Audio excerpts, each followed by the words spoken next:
And we are back in the show. Hello, hello. I'm Fernanda Nis, teacher at the Rose Meditation. And again, I have Nuno here with me, also founder and teacher at the Rose Meditation School.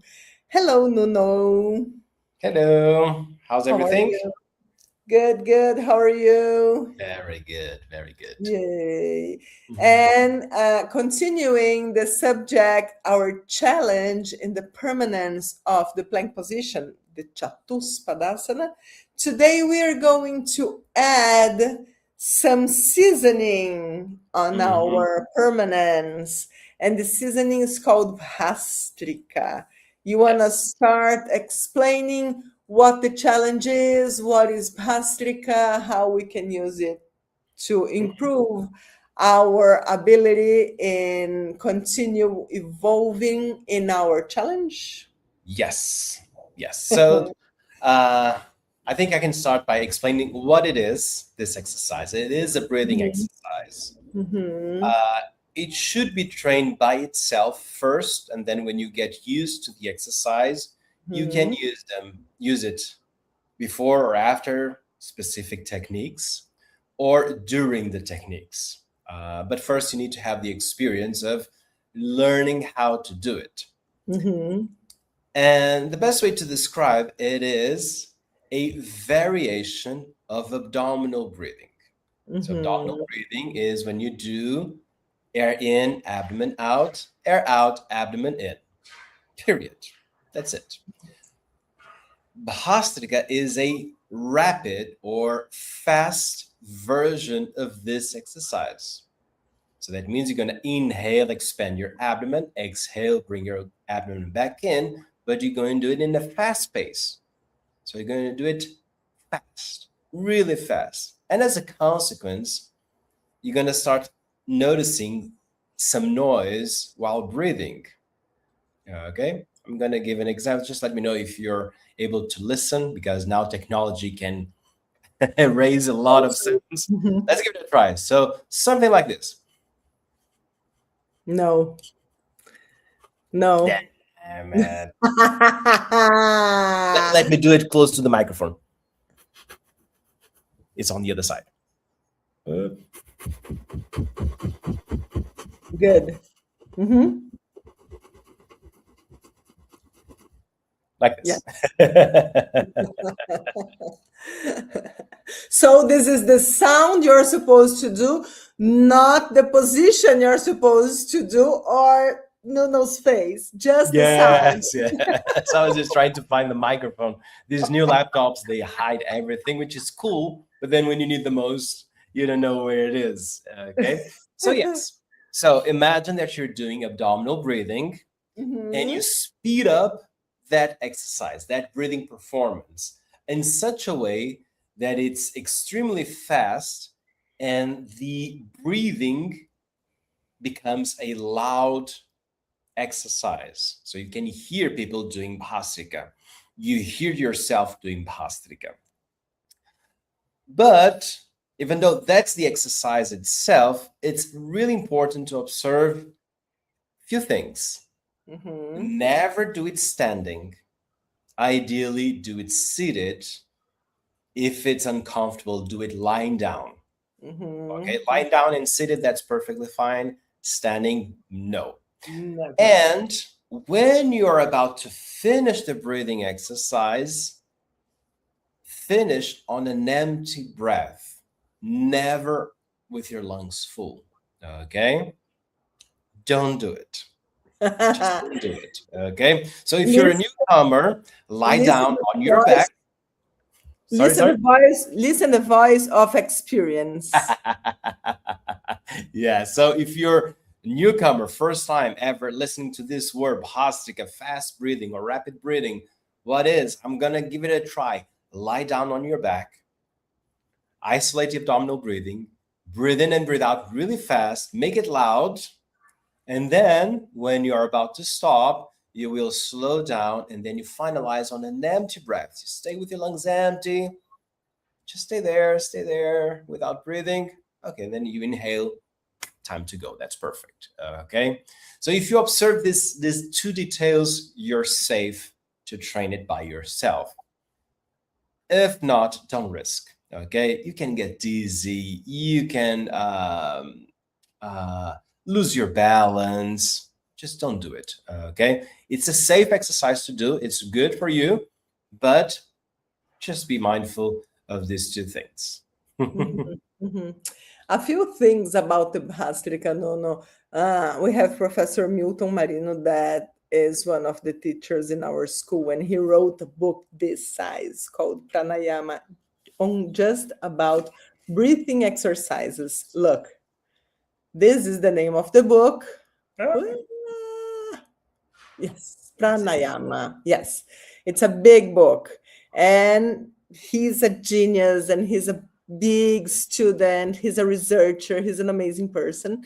And one of the things that I learned with him is like when to use each of the exercises accordingly to your personal characteristics. And I think this is amazing because our practice is completely adaptable to everyone, to each one of us.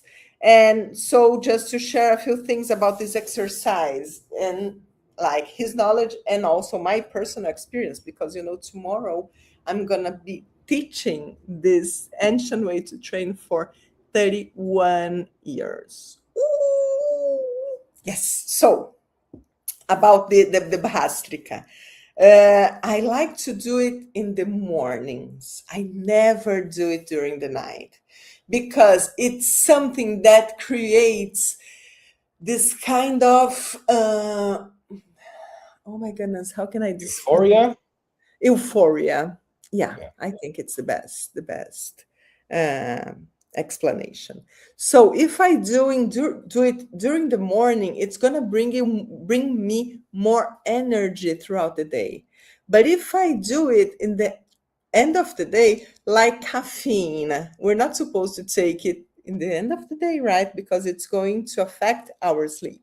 Same thing with Bhastrika. It's gonna bring this euphoria, this energy, this thought of, oh my goodness, I can do anything, but it can be too much. So we have to learn how to manage it. When I was young, like 31, 33 years ago, we used to do a lot of Bhastrika. It was one of the exercises that we like to do the most and to experience the most.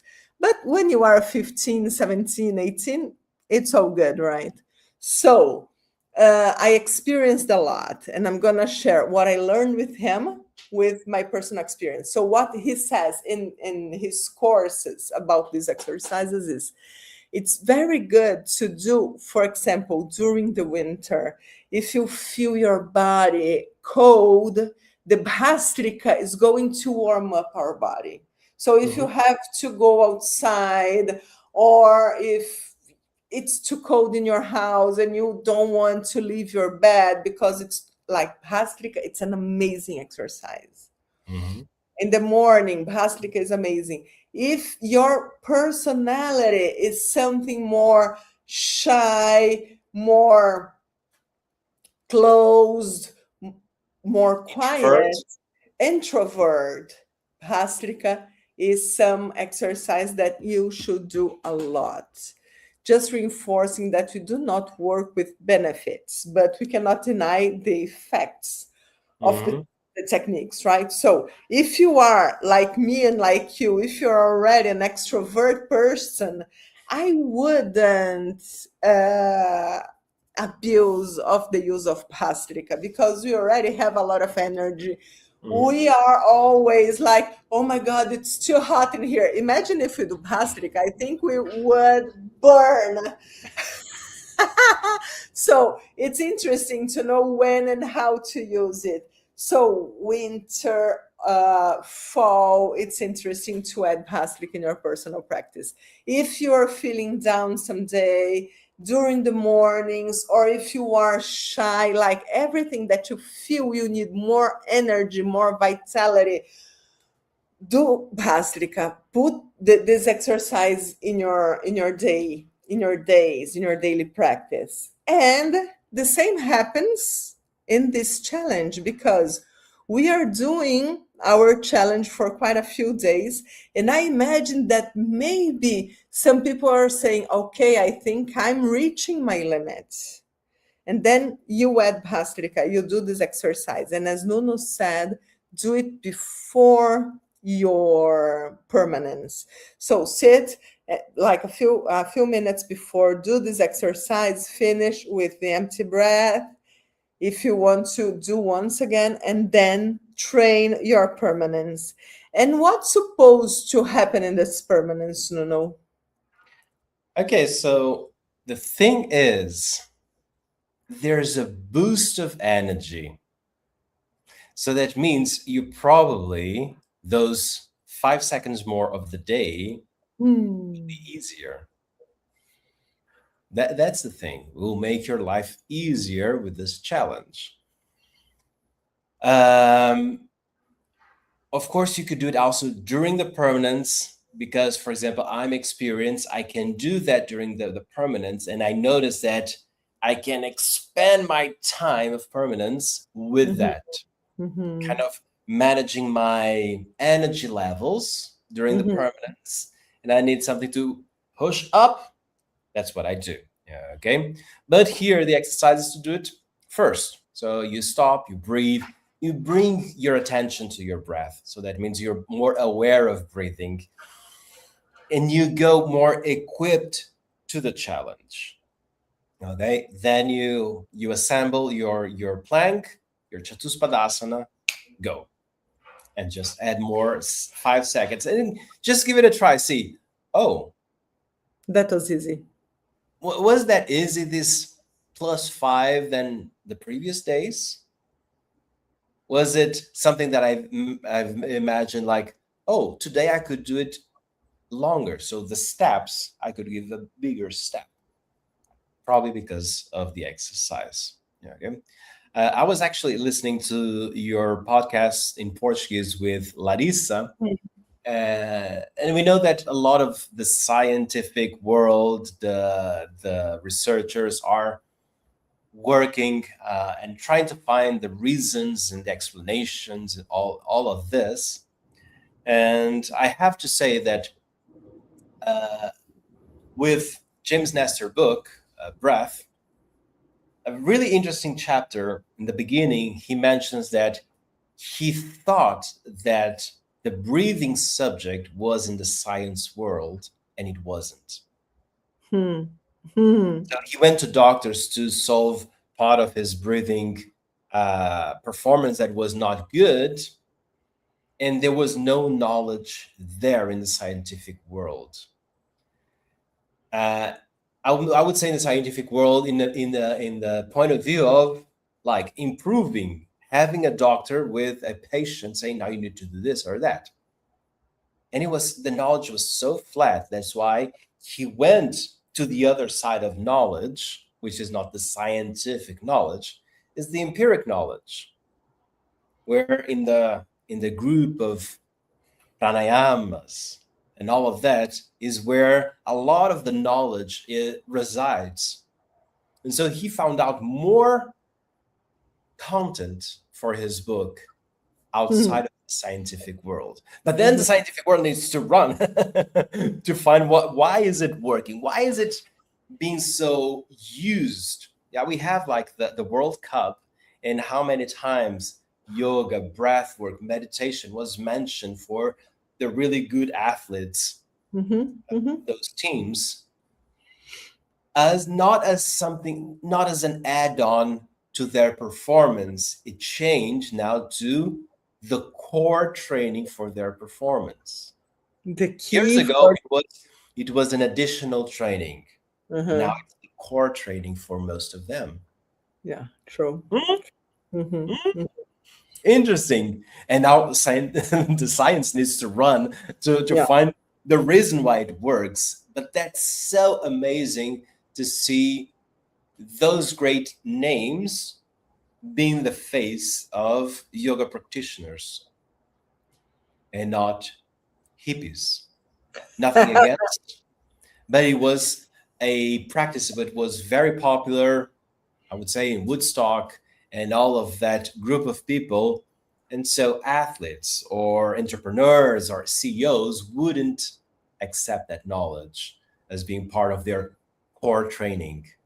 And now it has changed. And Yeah. that's lovely. That's so good to see the change, right? As you said, you have been teaching for 31 years. How much of that have changed, Yeah. right? Yeah. Yeah, Yeah. Yeah. Yeah. Of so course. so nice. Yeah. Yeah, I remember when Madonna did the boom of yoga because she said she would do she did yoga like every day or something. And then there was this boom, and then the science started to look at this ancient knowledge in a different way because before that it was just a woo-woo thing.